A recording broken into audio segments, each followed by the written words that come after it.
years ago when it first came to Knoxville, I was traveling with Paula Dean, and she had these bodyguards that looked like movie stars, and I said, "What do y'all do?" And they said, "CrossFit."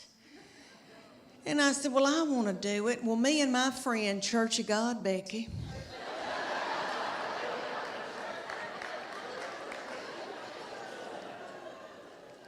Church of God, Becky and I joined the CrossFit in Knoxville. The CrossFit was run at the time by these little children. They were in their early 20s, and they were beautiful, and they looked like movie stars, and their little fannies looked like baseballs. And I wanted my fanny to look like a baseball. So I made Church of God Becky join, and she'll do whatever I say. So anyway, and I call her Church of God Becky because she was raised Church of God, so sweet, sheltered. Like I have to explain things to her. Things like camel toe.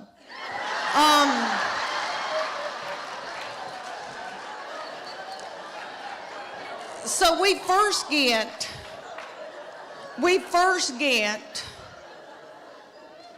to the CrossFit. And if y'all don't know what CrossFit is, it's military moves like push-ups, pull-ups, burpees. I hate a burpee.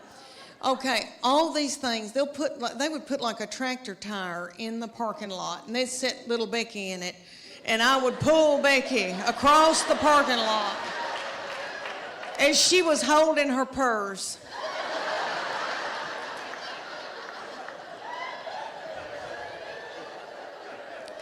So I felt like a bad mama jamma, and I was so tickled and into it. And they came to us one day and they go, "We want y'all to be in our contest. It's called a paleo contest.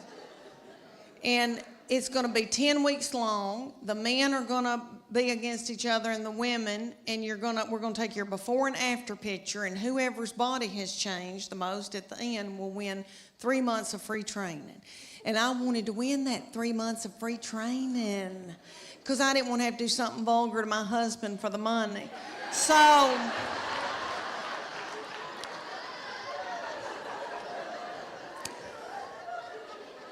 we're going along, and one day they just pop up and go, "Okay, it's picture day." We're like, "What?" And they said, "Okay, take your top off and leave your exercise bra on and your spandex, your yoga pant, and we're going to take your picture." Well, I didn't want those young boys to not ever want to marry and have children.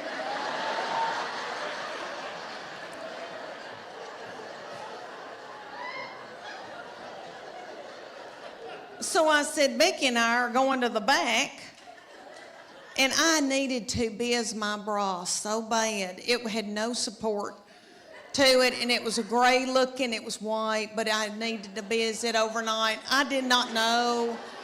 Anyway, we go back to the office, and I'm going to take Becky's picture, and she's going to take mine. And Becky went.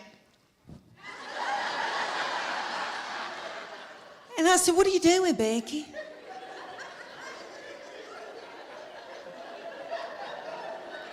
"Do you want to win this thing?" "I want to win it." So I took my spandex and shoved it under my stomach and went.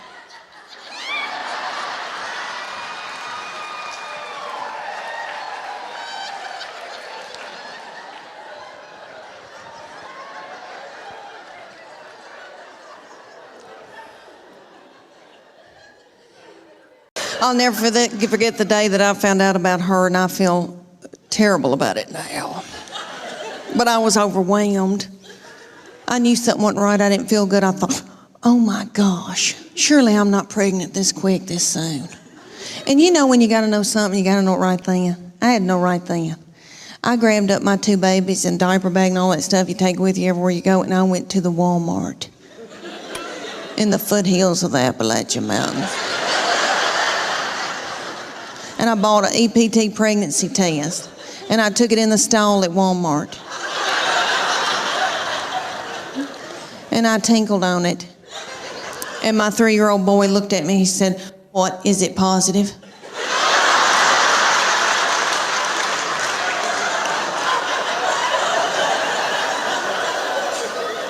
And it was.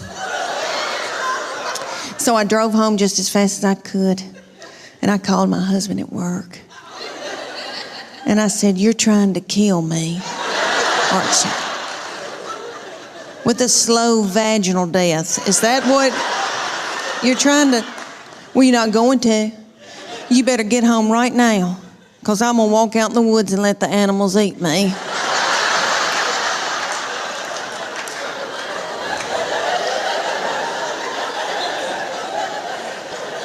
But let me explain to y'all why I was so torn up.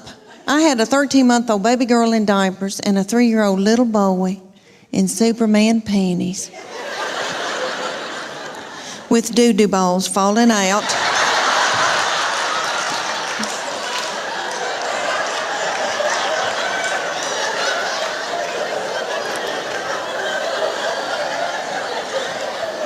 At the grocery store.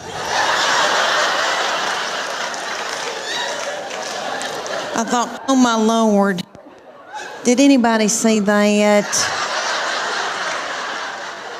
I don't have anything in my purse to pick it up with. Is some little child gonna think it's a milk dud?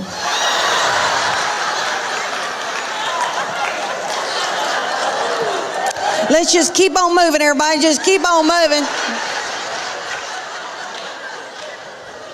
But God knew better than I did, because she's been a doll baby, but she's ruined. And I know I'm the one who did it. I was tired and beat down. So, anybody here who has more than 2, you know, good night by that 3rd and 4th one, you got to let them do what they got to do, you know.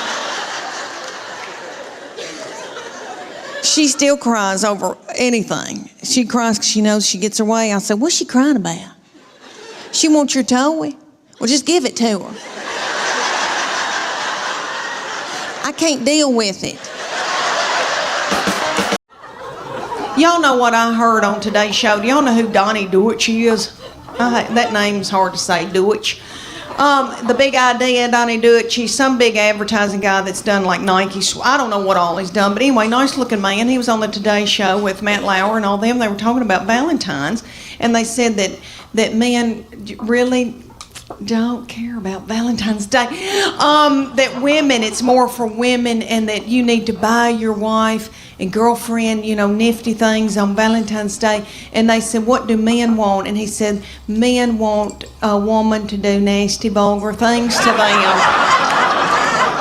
And he said, "You know, do a surprise, like dress up in something, an outfit, like a nursing outfit or a French maid." And I thought to myself, Lord, if I've got on a French maid outfit, I know Chuck, he'd say, "Leanne, get some spick and span. We're going to fix these baseboards that you hadn't washed the whole time we've lived here.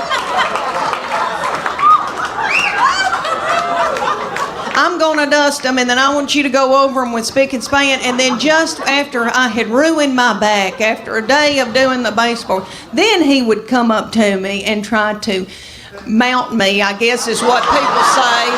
Is that nasty? I'm sorry. I don't mean that. I'm sorry. I don't mean that. Well, that's biblical. I'm married. I wanted to tell y'all that I got asked to do the sweetest thing in my hometown. I got asked to do a charity event for East Tennessee Children's Hospital in Knoxville, Tennessee. And it was a local Dancing with the Stars for local celebrities. And I'm a big deal in Knoxville. So they asked me to do this, and I didn't want to do it because they put you in a bikini with fringe sewn on it, just like they do on ABC. You're practically naked in front of everybody you've ever known. And I had been eating white flour, and I was in a bad place, and I didn't want to do it, but I thought, isn't that selfish of me? That sick little children. And they raised so much money for them. So I said I would do it. And they put me with this precious partner, Daniel, a big old boy, and we were going to do the cha-cha to Earth, Wind, and Fire September. And we practiced for 6 weeks, and we begged for money during the day and danced at night. And it was so stressful. So one night, we were practicing, he kind of slung me hard, and I thought, oh my gosh, something doesn't feel right. So I went to bed, and I got up the next morning, and this big thing was sticking out about right here, and I thought, oh my gosh, is that backed up poop? And, because I have trouble with that. And I called my girlfriend, Emily, and I said, I think I've got backed up poop. And she said, I don't think poop goes up that far. And so she looked on her WebMD on her iPad and found a picture of a man that looked like an alien coming out of him. And she said, is that it? And I said, yes. And she said, you got a hernia.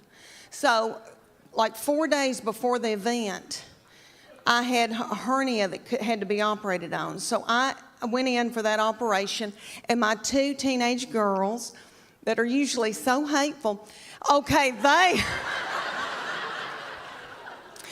they stepped in and learned to dance in 4 days. So the night of the event, I came out in a wheelchair to Proud Mary Keep On Turning. And they did that video, that dance. If you remember when Tina Turner would do that and it looked like a car wash. Do y'all remember that? And what I learned in that whole thing, what I'm trying to teach, what I learned in that whole thing was that if something bad, really bad happened to me, God forbid, like a bad sickness, my husband and my children would let me die.